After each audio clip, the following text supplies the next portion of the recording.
The church began in 1969, and by 1974 it was about 250 adults.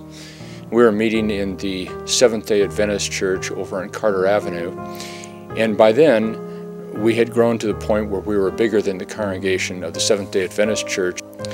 So the elders started looking around and trying to find some place to move. So they found 5 acres on Camden Avenue to build on.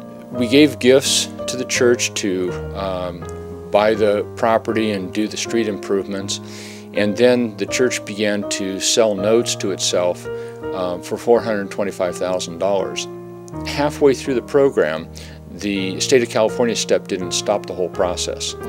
And we were stopped for about 6 months. So when all was said and done, they let us go forward, but we lost 6 months in the process. Losing that 6 months meant that our calculation of the cost of the building construction had changed by about $100,000. The bids from the contractors, because costs were inflating so fast, were only good for 30 days.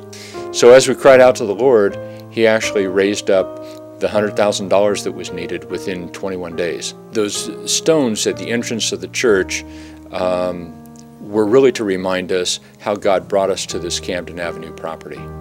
Well, time went on, and we had built enough seats for the adults, but we had a heck of a lot more kids here than we could accommodate in Building B, which had become the educational building. And so we embarked on the last building that was scheduled for the site, Building C, and this was in 1990, 1991.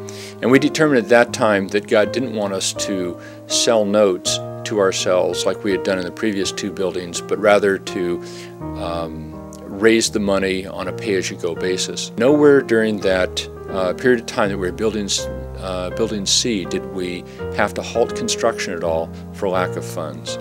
So as we completed Building C, we also put a memorial stone out there to remind us about God's faithfulness. And it's really not a big surprise that the song that kind of became our song at South Hills, after all these situations that we'd sing it at groundbreakings and as we moved in, was Great is Thy Faithfulness.